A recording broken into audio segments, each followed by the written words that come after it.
రే సరిగ్గా కడగరా. అలాగేనండి. అటుపక్క చూడు. ఎంత దూరం తెల్లగా రాదండి రాజుగారు.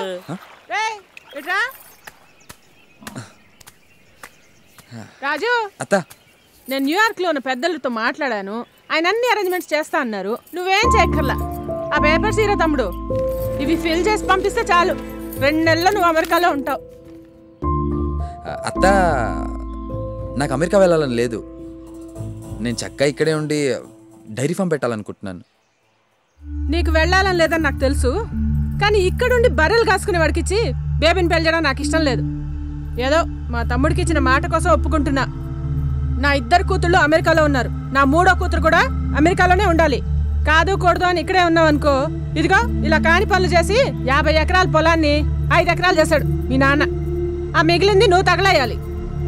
నీకు నచ్చినా నచ్చకపోయినా నేను చెప్పింది విని అమెరికా వెళ్ళావనుకో, అందరిలాగా సంపాదించుకోవచ్చు.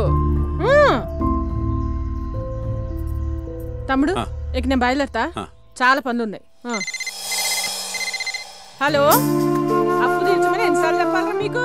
డబ్బులు తీసుకునేటప్పుడు ఇంట్రెస్ట్ ఇచ్చేటప్పుడు. రాజు, నేను నీకు ఏ తప్పు ఏదొప్పు చెప్పే పరిస్థితుల్లో లేను. ఎందుకంటే జీవితంలో నేను ఏ గొప్ప నిర్ణయాలు తీసుకోలేకపోయాను. నేను నీ వయసులో ఉన్నప్పుడు నాకు ఆర్మీలో ఉద్యోగం వచ్చింది. అది మా నాన్నగారికి ఇష్టం లేదు. మనకింత ఆస్తి ఉండగా 2000 రూపాయల కోసం ఆ ఉద్యోగం ఎందుకురా అన్నాడు ఆయన. నేను ఆగిపోయాను. అప్పుడప్పుడు అనిపిస్తూ ఉంటుందిరా, ఆగిపోకుండా ఉండాల్సిందే అని.